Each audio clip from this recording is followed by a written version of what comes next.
प्रभु यीशु मसीह के नाम में मैं आप सबको सलाम कहता हूँ।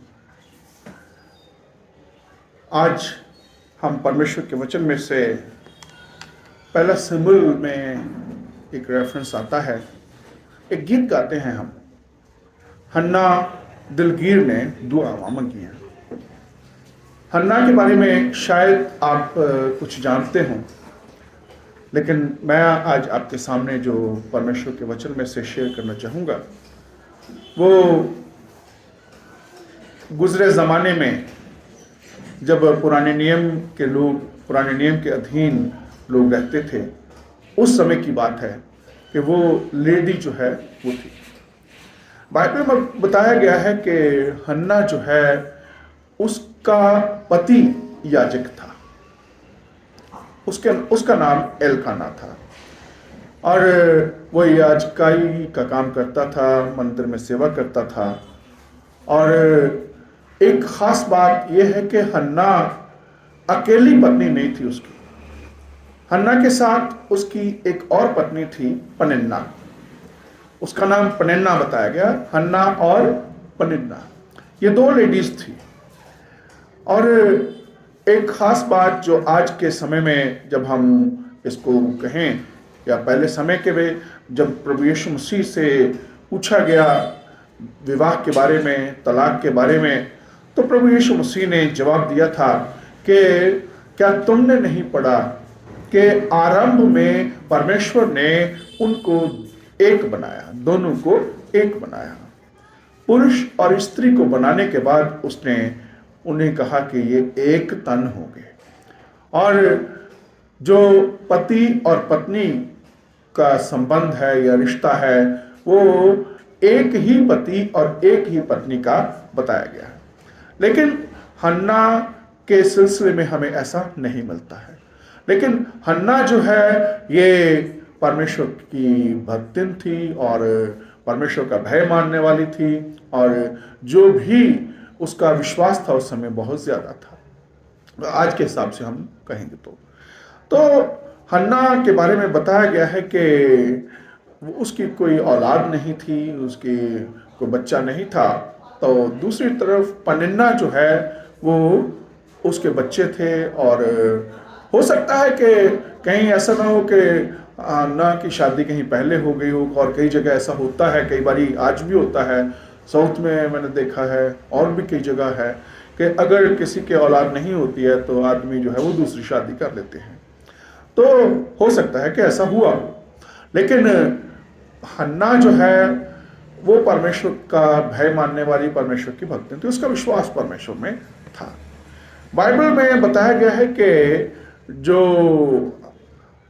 पनिन्ना है उसकी सौतन जो बताई गई है, जब वो उसको देखती थी तो हन्ना जो है वो बड़ी परेशान होती थी, दुखी होती थी कि ये जो है वो मुझे ताने मारती रहती है कि इसकी औलाद नहीं आई, इसके बच्चा नहीं है, और वो बड़ी परेशान रहती थी। लेकिन बताया गया कि उसका पति जो है वो उसको बहुत प्यार करता था। और पनिन्ना को, क्योंकि वो याजक था, और याजक जो है अगर वो मंदिर में सेवकाई करता है तो फिर मंदिर में जो सेवा करता है और मंदिर में जो चढ़ावे होते हैं, जो भेंटें होती हैं, आ जाके तो उसी के हिस्से की है। और मतलब अपनी वाइफ को देगा या अपनी उसके बच्चों को देगा। तो क्योंकि उसकी दो पत्नियां थी तो वो दोनों हिस्सों में बांटता था। और दो हिस्सों में बांटा मतलब कि पनिन्ना को भी देना है और बच्चों को भी देना है। उसी में से ही जो भेंटें आती हैं उसके पास, जो सेक्रीफाइसेस मांस भी होता है उसमें, तो वो हिस्सा जो है बच्चों को भी दिया और पनिन्ना को भी दिया। लेकिन जब हन्ना की बारी आती है तो वो हन्ना को उसका डबल देता है। हन्ना को एक अकेले का देना, लेकिन जैसे पनिन्ना को एक दिया और बच्चों को भी दिया, तो बताया गया कि वो डबल हन्ना को देता था।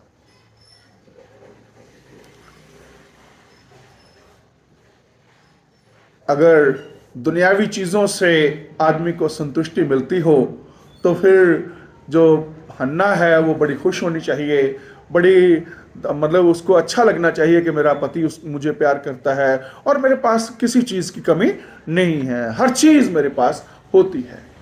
लेकिन बाइबल ये बताती है कि उसको जब उसकी सौतन जो है उसको ताने मारती, उसको बातें सुनाती कि भाई देख मेरे तो बच्चे हैं, तेरे तो कोई बच्चा नहीं है, तो उसको वो सारी चीज़ें भूल जाती हैं।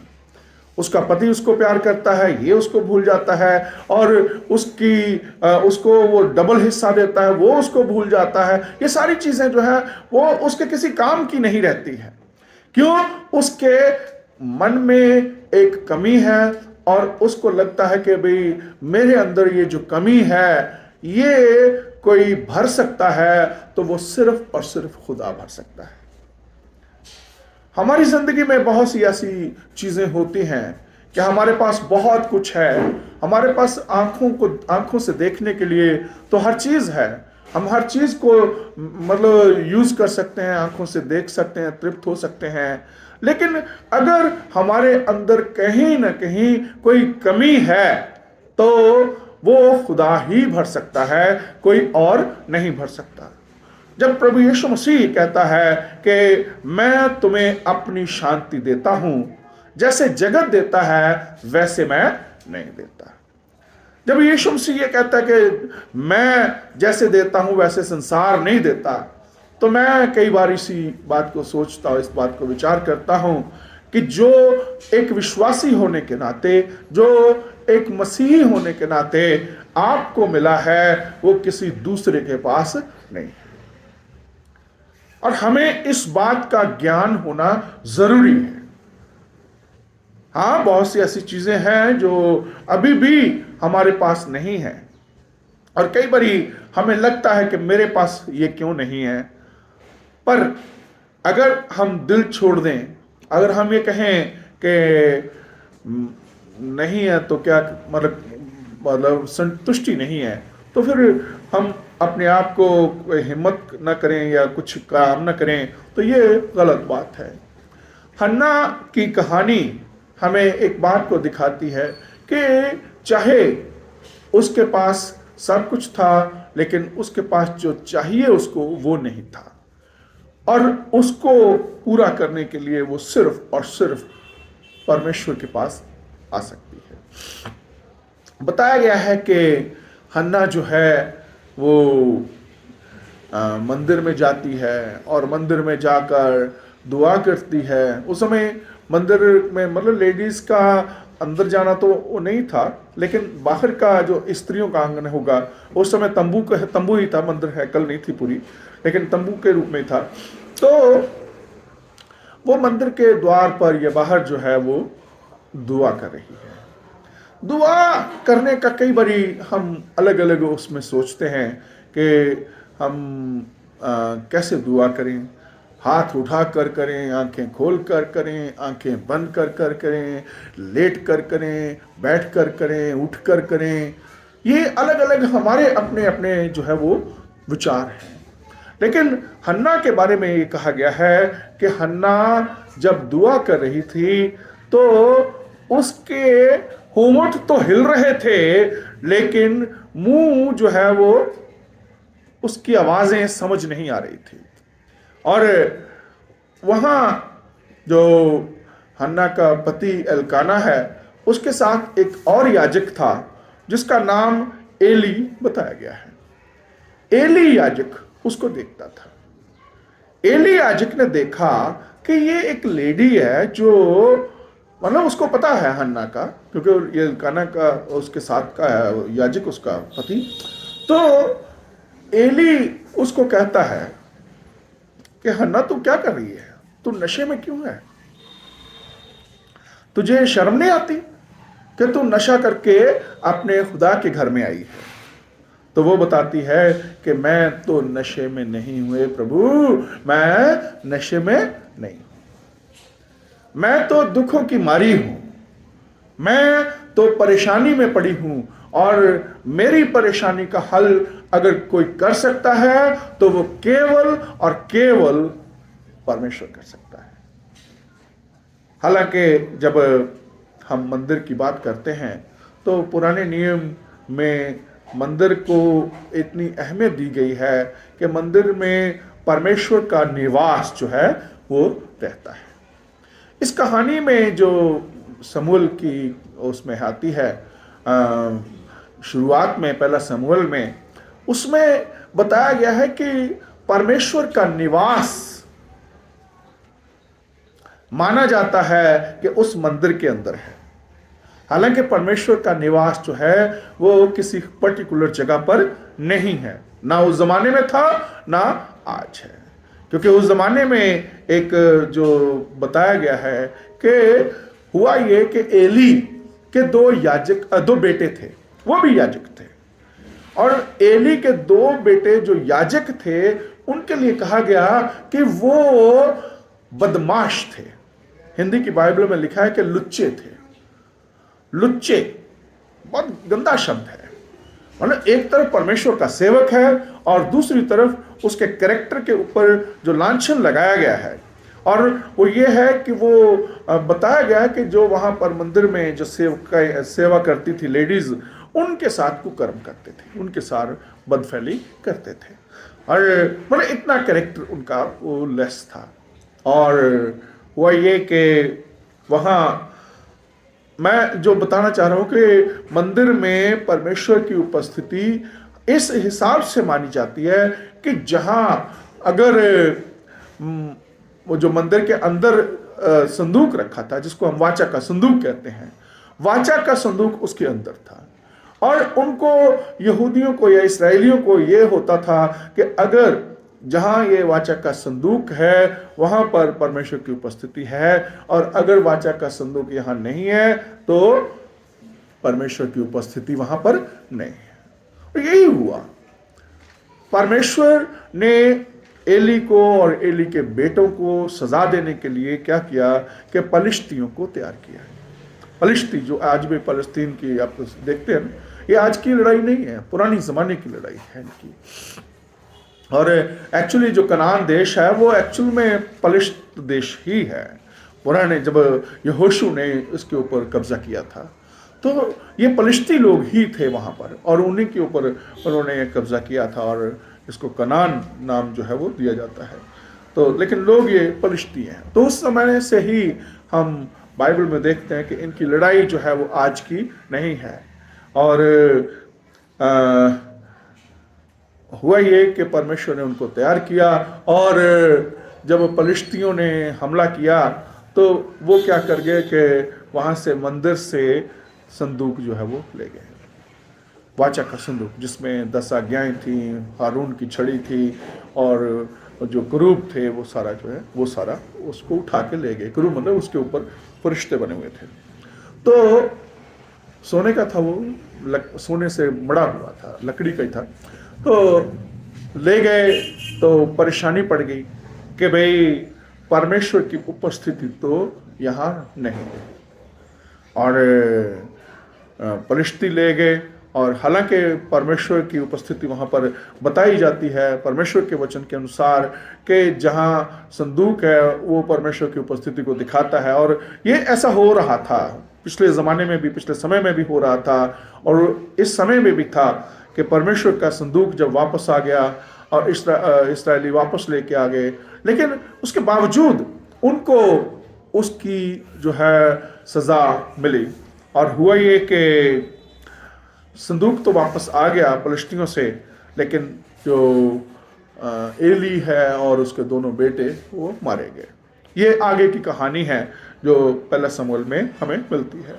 लेकिन जो हन्ना की कहानी है, हन्ना की कहानी हमें ये दिखाती है कि जब हन्ना वहाँ पर मंदिर के सामने बोल रही थी, गिड़गिड़ा रही थी, मतलब दुआ करने का मतलब ये नहीं है कि आपने फास्ट रख लिया या लोगों को दिखाने के लिए, आपके अंदर से जो है वो होना जरूरी है, और आपका भरोसा, आपका विश्वास परमेश्वर के ऊपर होना जरूरी है। और हन्ना दुआ कर रही थी, और दुआ करते हुए उसके होंठ तो हिल रहे थे, और जब एली उसको देखता है, हालांकि उसको बाद में सजा मिली क्योंकि उसने अपने बेटों को, अपने बच्चों को पर ध्यान नहीं दिया था, तो ये एक अलग पॉइंट है, लेकिन वो परमेश्वर का सेवक था, वो परमेश्वर का याजक था। जब एली उसको देखता है तो और वो बात करती है कि प्रभु मैं तो दुखियारी हूँ, मैं तो दुखों की मारी हूँ, मुझे तो परमेश्वर से ये चाहिए। बहुत बार जब हम परमेश्वर से दुआ करते हैं तो हमारा एक ही पॉइंट होता है कि मेरी ये इच्छा पूरी हो जाए, वो पूरी हो जाए। याकूब कहता है कि तुम मांगते हो मगर मिलता नहीं है। क्यों? क्योंकि तुम बुरी इच्छा से मांगते हो। हमारी दुआ, अगर मेरा जो मानना है, अगर वो परमेश्वर की इच्छा को पूरा करने के लिए है तो वो दुआ जो है जरूर उसका जवाब मिलता है। इसका कई बारी हम एग्जाम्पल देते हैं कि जब बच्चे माँ बाप से कुछ मांगते हैं और माँ बाप को लगता है कि इनको देना चाहिए तो वो देते हैं, और माँ बाप को लगता है कि नहीं देना चाहिए तो नहीं देते हैं, या माँ बाप अफोर्ड नहीं कर सकते हैं वो नहीं देते हैं, या कई बार माँ बाप को लगता है कि अभी नहीं, थोड़े रुक के इनको देंगे। तो ये इसमें कोई बुराई नहीं है, और परमेश्वर भी हमारा पिता है। हन्ना की जिंदगी इस बात को दिखाती है कि कई बारी परमेश्वर अपने नाम को महिमा देने के लिए हमारे लिए हमें कुछ तैयार करता है, हमारी जमीन ऐसी तैयार करता है। हन्ना का जो मैं बता रहा था कि उसका जो परिवार है, उसका पति जो है वो याजक है, और परमेश्वर के घर में आना जाना उनका होता है, बलिदान देने होते हैं, और वो भी उसके साथ कई बारी जाती है। और जब वो दुआ कर रही है तो उसकी दुआ क्या है? खुदावंद मुझे ये दे दे तो मैं क्या करूंगी? मैं तुझे लौटा दूंगी। मुझे दे दे और मैं उसे तेरी सेवा में लगा दूंगी। और यही हुआ कि जब हन्ना की बातचीत हुई एली के साथ, तो एली, मैंने बताया चाहे लाख उसकी खामियां हों, लेकिन जब वो परमेश्वर के वचन की बात करता है तो फिर वो परमेश्वर की ओर से होती है। एली ने उसको कहा कि तू टेंशन मत ले, परेशान मत हो, अगले साल तू जब आएगी तो तेरे बेटा होगा। अब बेटा होगा, वो चली गई। जब पहला शमूएल में 2 अध्याय आप पढ़ते हैं तो वहां बताया गया है कि हन्ना की तो खुशी का कोई ठिकाना नहीं था। वो तो परमेश्वर की महिमा करती, वो परमेश्वर की स्तुति करती है। वो कहती उसने मेरे सींग को ऊंचा किया है, मुझे मतलब लोगों में, जो लोग मेरे दुश्मन थे, जो लोग मेरे वैरी थे,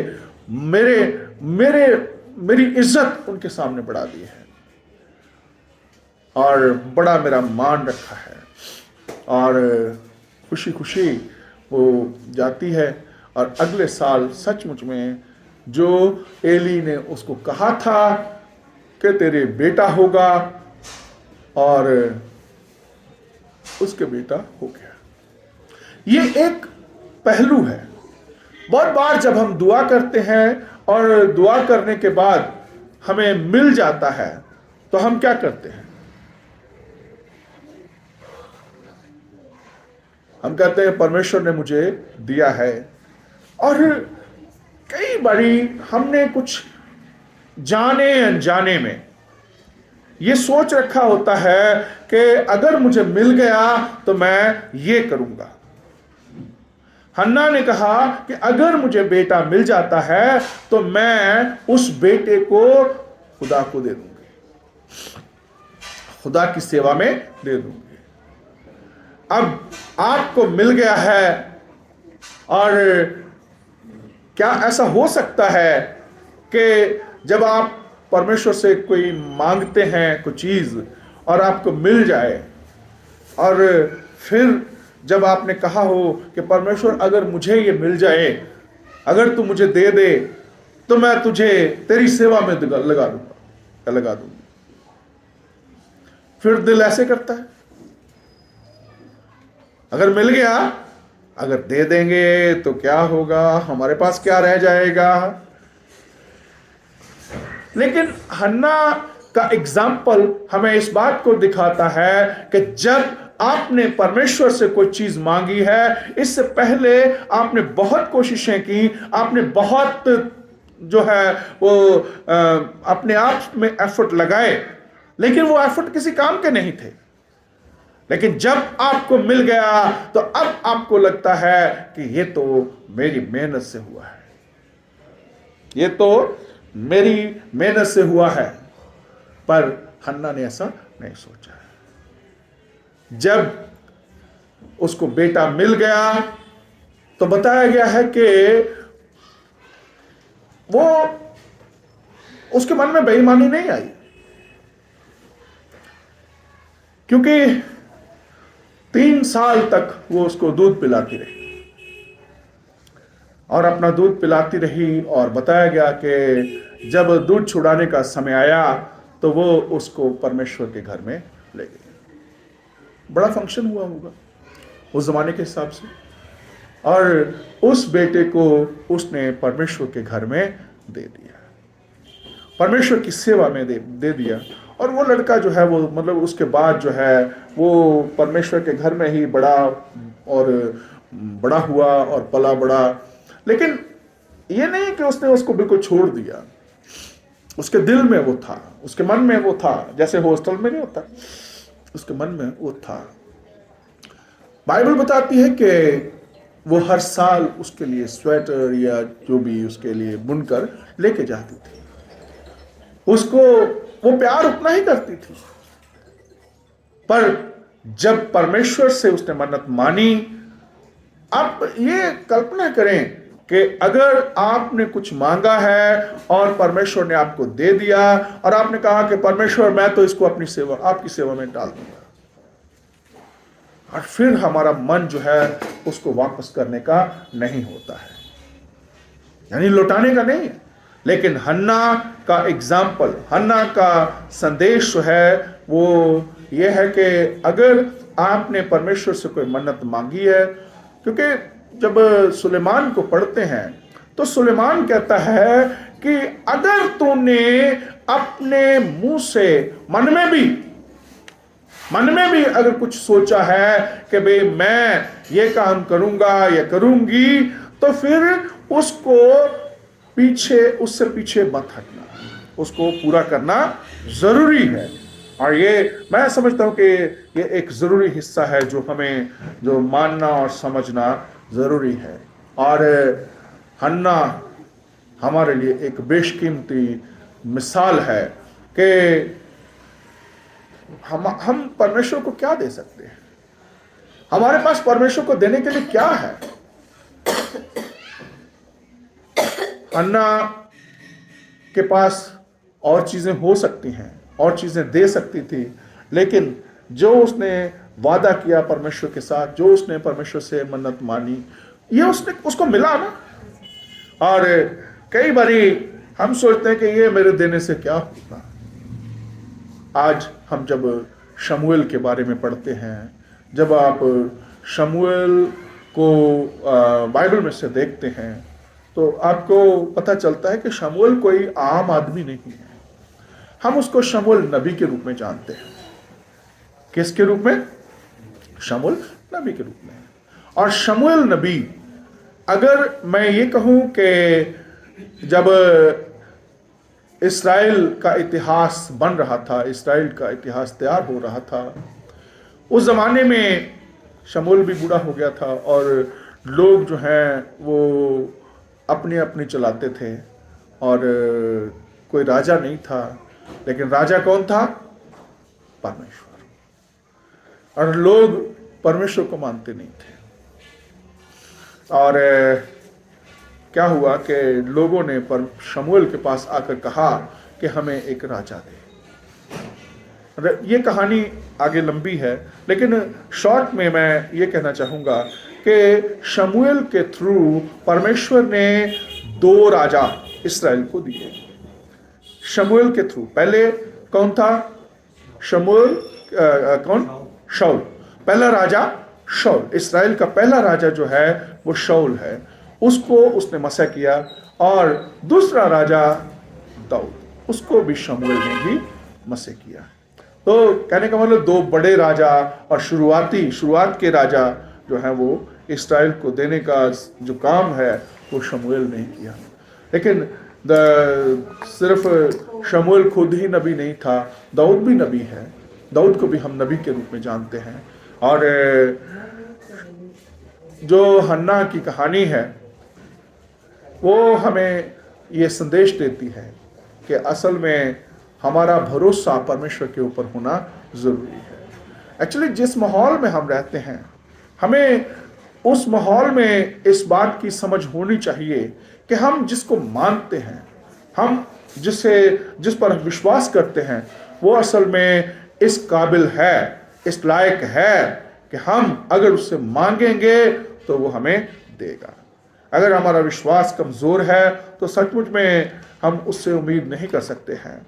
लेकिन दुआ करने का तरीका जो है वो कई बारी ये नहीं है कि भाई लोगों को दिखावे के लिए या लोगों को दिखाने के लिए कोई कुछ कह सकता है कि भाई ये कैसे दुआ कर रहा है।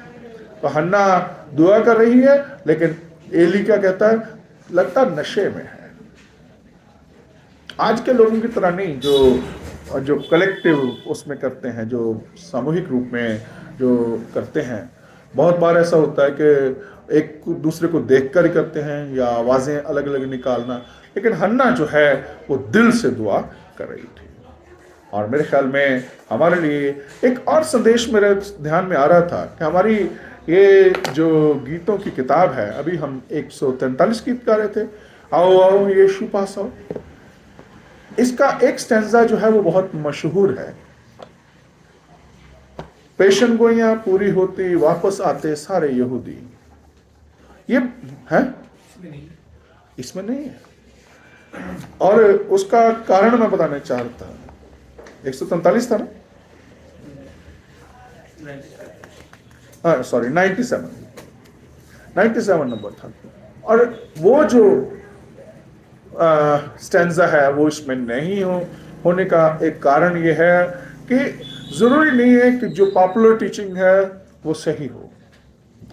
पॉपुलर टीचिंग यहूदियों के ही बारे में है कि यहूदी वापस आ रहे हैं, क्योंकि यहूदियों का जो मानना, यहूदियों का जो विचार है वो ये है कि फलस्तीन हमारा है पुराने ज़माने में। क्योंकि इससे पहले जो 70 AD में जब मंदिर गिरा था, जो यरूशलेम टेम्पल था वो गिरा था, तो उस समय से लेकर 1948 तक, मतलब इतने करीब 1900 साल तक यहूदी या इस्राएल नाम का कोई देश नहीं था। उससे पहले था, 70s से पहले जब यीशु मसीह आया उस समय था इस्राएल। बाद में रोम की हुकूमत आ गई, रोम की हुकूमत ने उसको तहस नहस कर दिया। और उसके बाद जो है वो यहूदी कौम तो रही, लेकिन जैसे यीशु मसीह ने कहा था कि ये सब जो है पत्थर के ऊपर पत्थर नहीं रहेगा। तो खैर, तो यहूदी लोग आज भी सोचते हैं कि वो जो पेशन गोइयां हैं वो यहूदियों के लिए हैं, और ये जो प्रॉमिसेस हैं वो फिजिकल हैं। असल में फिजिकल प्रॉमिसेस नहीं है। वो प्रॉमिसेस जो हैं वो यीशु मसीह के आने से पूरे हो गए।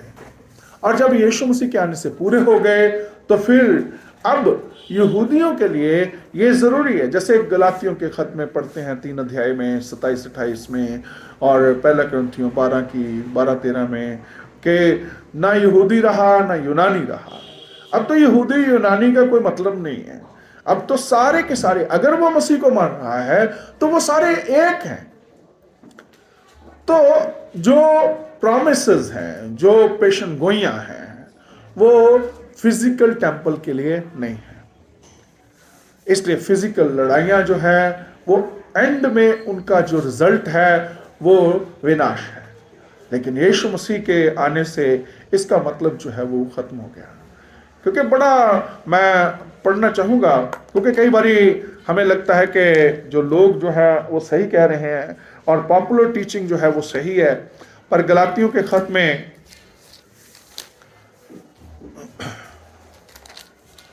4 अध्याय में आता है, पौलुस प्रेरित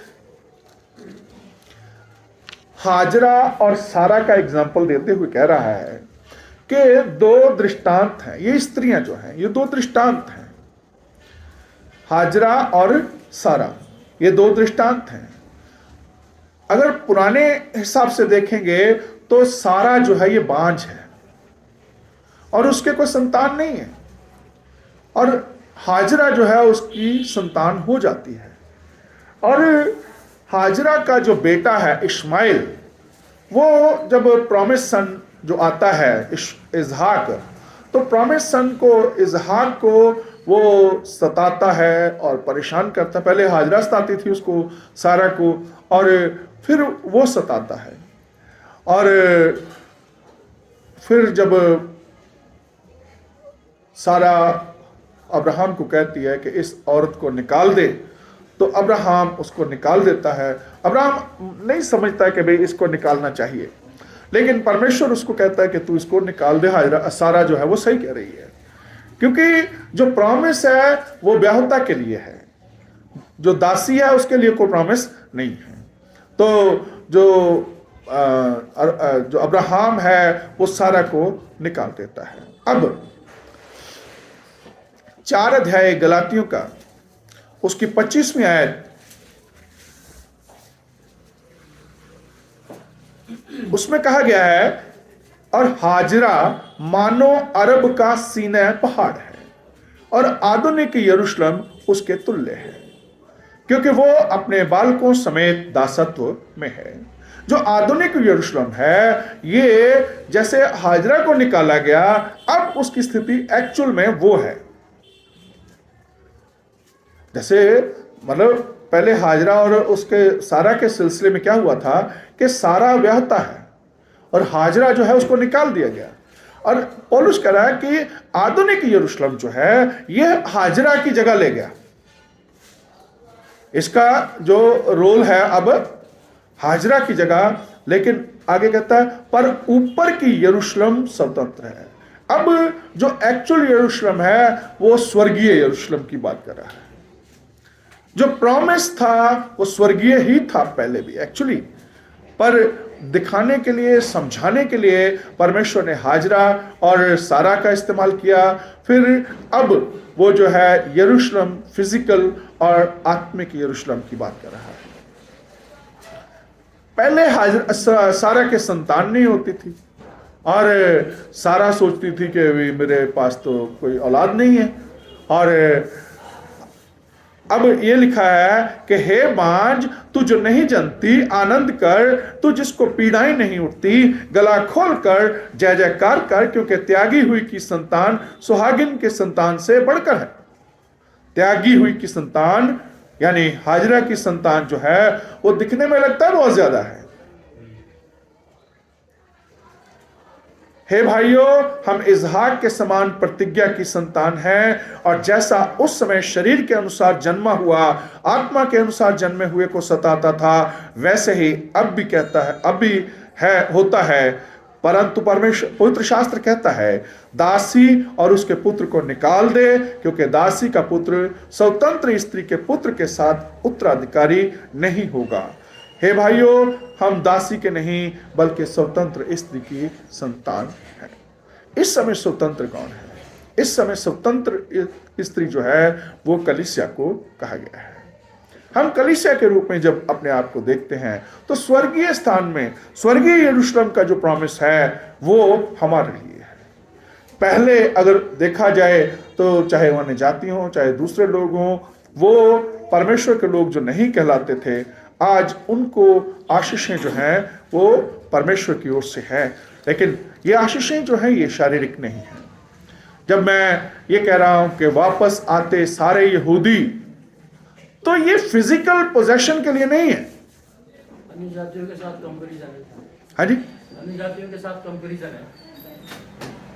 हाँ नहीं, अभी तो हाँ, जो 2 औरतों की बात करी गई है कि हाजरा और सारा, पुराने समय में जो सारा है वो प्रॉमिस, उसके थ्रू प्रॉमिस सन आता है, और जो प्रॉमिस सन है वो यीशु मसीह इसहाक है, और इस समय प्रॉमिस सन जो है वो यीशु मसीह है।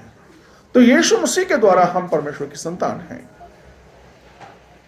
और उसी के द्वारा जो उसका जो वादा पूरा होता है, जो उत्पत्ति 12 अध्याय में हम पढ़ते हैं कि तेरे द्वारा पृथ्वी के सारे घराने जो है वो आशीष पाएंगे।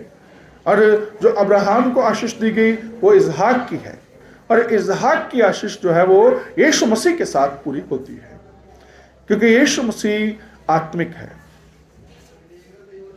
और उस समय भी अगर आप देखेंगे तो जो सारा से जो उत्पन्न हुआ है वो ऑलमोस्ट डेड से निकला है, ऑलमोस्ट डेड से।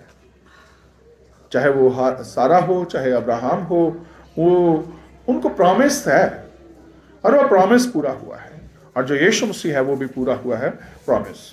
और यही कारण है कि बताया गया है कि 26:3 की गलातियों में, क्योंकि तुम सब उस विश्वास के द्वारा जो मसीह यीशु पर है परमेश्वर की संतान हो, और अब जितनों ने मसीह में बपतिस्मा लिया है उन्होंने मसीह को पहन लिया है।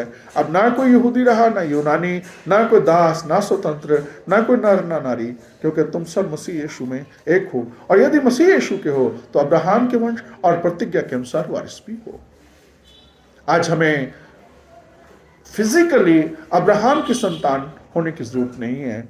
आज हमें यीशु मसीह के द्वारा उस पर विश्वास के द्वारा हम परमेश्वर की संतान बनते हैं।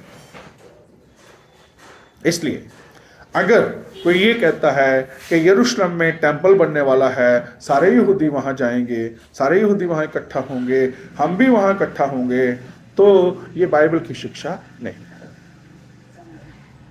Thank you, God bless you.